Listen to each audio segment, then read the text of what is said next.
So you join me for another very special outing here in Indonesia. We're in a really cool location.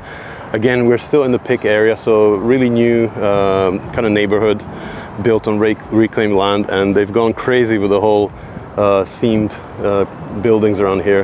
But today it's actually the car that's very special. We have a CLK DTM. So this is one of 80 of the homologation cars that were made. They were supposed to make 100, but then the FIA contacted Mercedes saying there was no need to make 100, and they stopped at 80. And this is one of 6 right-hand drive convertibles. So it's like the rarer of the rarest, I guess. And I've been given the chance to shoot this, but also drive it. So we're gonna really kind of dive into what makes this car so special. And it's quite the sight to behold. Like, you see these kind of cars in pictures, but when you see them up close, they just really make total sense. There's just so much impact. That wide body there to homologate the new dimensions needed for the race cars. So these kind of boxy, rounded fenders, the rear carbon fiber wing. It just looks absolutely amazing. So looking at the engine here, what we have is the 5.5 liter compressor V8 that powered all the 2000 and onward generations of 55 AMGs. Obviously souped up with a bit more power for this car. And I do think this is one of the best sounding AMG engines of all time. You know, talking about the forced induction variety. Beautiful condition, completely stock, of course. You wouldn't want to touch cars like this, obviously. Nice carbon fiber cover and that compressor in the center there. Of course, what makes this car really special is the fact that it's not only wearing the homologation body, but it's all carbon fiber. You can see here the underside of the hood, and all the panels are dry carbon.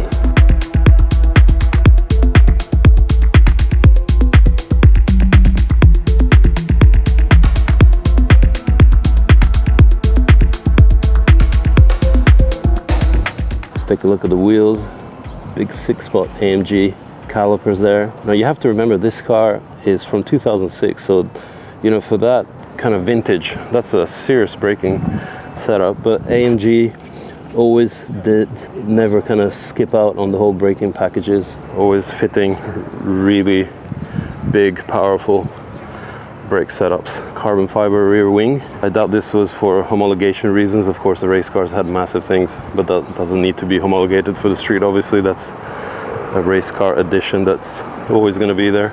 And then we go back to these fenders. You can see how much the body is widened here, starting off on the bumper, across the fender line, down onto the skirts, onto the front fenders. And it kind of reminds me of the 190 Evolution 2. It has that kind of feel about it, which is kind of cool because it kind of arches back to that vintage of Mercedes. Okay, so next step is to take a look inside because it gets even more special. So what makes this car extremely unique is the fact that there's acres of carbon fiber in here. The whole center console, the actual carbon fiber seats themselves. You can see even the trim around the adjustment area there. And of course, move the seat forward, you can see how the rear seats are completely in carbon fiber. It's just very thin padding, clad in suede, and right across the top there. Probably won't be the most comfortable seat, but it looks phenomenal. Carbon fiber, of course, right across the doors, and you might think it's just a door panel, but if you come around here, you see that the whole thing is indeed lightweight carbon fiber, as is the rest of the bodywork. And let's not forget the bodywork is carbon too. I find it quite interesting how they kept the kind of stock looking steering wheel in the car. It has some control switches on each of the 4 spokes. And then you have the gear selector there in the center, where you kind of select the very simple P, R, N, and D. And it's got the CLK DTM, 1 out of 100. And then there's the controls for the roof, which we'll lower in a second. There's carbon fiber trim around the exhaust as well, of course. Not to homologate anything, but just to make it look cooler. Just look at this venue. We got Cheer from Car Cult Thailand helping out with the B-roll today, doing his thing. And we are just about to drop the roof and go for a drive.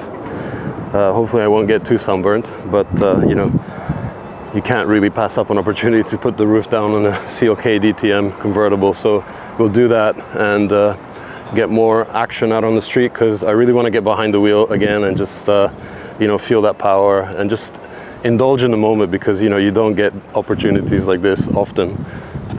Absolutely amazing. Of course, the number plate is right on point. D7M, more for DTM, just to kind of emphasize how special the car is. For people that know, it's cool. For people that don't know, it's probably still cool because it's got so few digits. All right, we'll get the owner to put the roof down, have a look at the whole mechanism, how it works. And I find it quite interesting how just sedate it is. It doesn't have that explosive V8 fart, you know, that most modern day Mercedes AMGs have. It was still kind of mature, if you can say that. But yeah, very fast operation there. And it has all the color matched cowl area here around the two rear seats. And that fruity V8 burble there.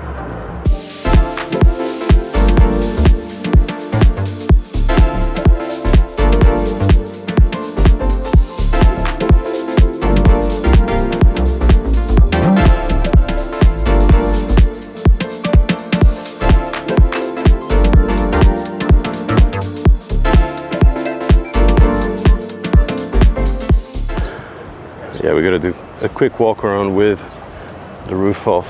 It's crazy that we actually got to see two of these, at least the coupe version, in Malaysia last year. So seeing a third and convertible one here in Indonesia really does make it even more special that we get to see so many cool cars. You can take an even clearer look at the whole cabin and all that carbon fiber back here. You can have a look at the rear of the seats. I'm not sure if that's carbon Kevlar, but it's definitely yellowed quite a lot compared to the rest of the carbon in the cabin. I think the only thing that really dates this car, aside from the steering wheel, is the center console, the old Mercedes infotainment and the round venting. Aside from that, I think this car has aged tremendously well. I mean, it comes from an era where, you know, this design was, the Mercedes design was definitely more rounded. So you always do wonder with convertibles how much trunk space there is once the roof is folded, but this has already the roof section kind of boxed off, so you have this space always available, and it's actually not so bad. It's doable, totally doable. Okay, so time to jump in and go for a drive. Move the seat back. Surprisingly enough, there's a lot of space in here. I always have issues with cars of this caliber and like really tight seats and strange driving positions, but no issues here.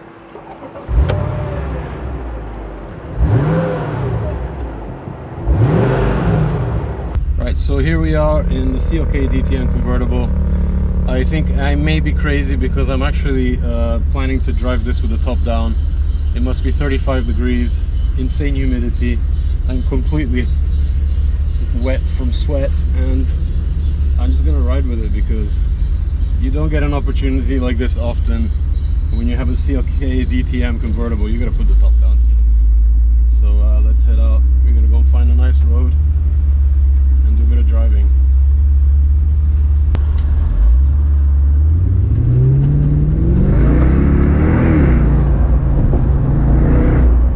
It just goes so fast. It's so much torque. Instant response. My lord. And you know, it's one of those kind of older first generation transmissions, so there's a bit of a delay when it comes to shifting. You kind of have to go with it. I think it seems to smooth out when you actually back off the throttle mid-corner.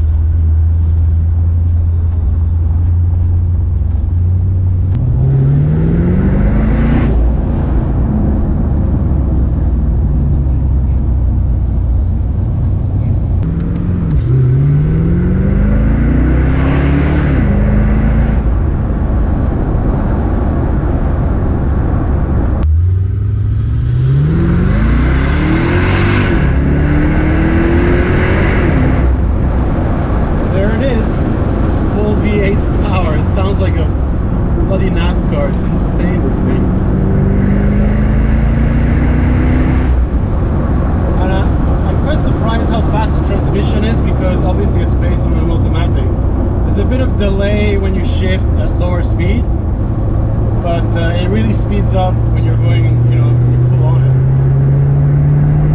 Instant torque all the way. Brakes respond so well.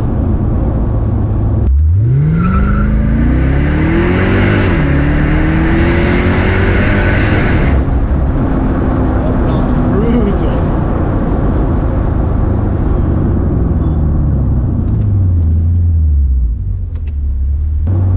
Obviously, you know, the stretches of road here are very straight, so cornering is not something I'll experiment with today, but you know, just feeling wise, I think it's quite impressive just how stable the car is, how stiff and rigid the chassis is, and it really does feel very light through the steering. I mean, obviously the carbon fiber diet really helped out, kind of shed some weight, and that 5.5 liter V8 is always there. It doesn't really matter what gear you're in, what RPM you're in, you floor it and it just goes. There's so much torque, and you know, that verbal, that V8 soundtrack is such a pleasure to hear once you're kind of shifting through the gears.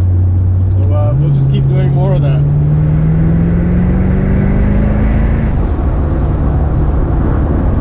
It doesn't even seem to red match on the downshift, and it's so light through this big corner here.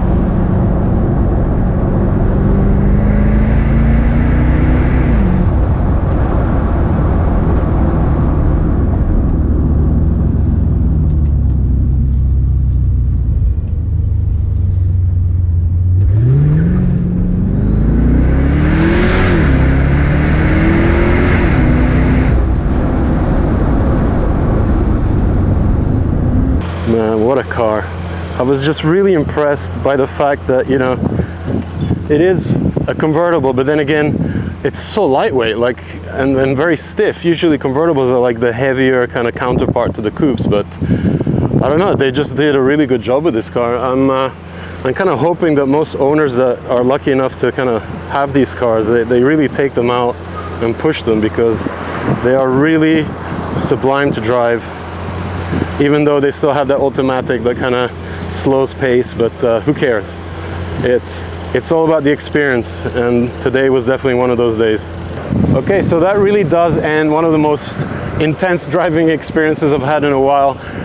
It's not so much the power or, you know, what I actually got up to, but the fact that I got to drive such a very unique, rare car, a CLK DTM convertible with the top down through the very hot streets of Jakarta. Massive thank you to the owner for allowing me to do this, and we're just gonna stop here next to this massive dragon, get some more beauty shots, and kind of end the video here. So I hope you enjoyed it.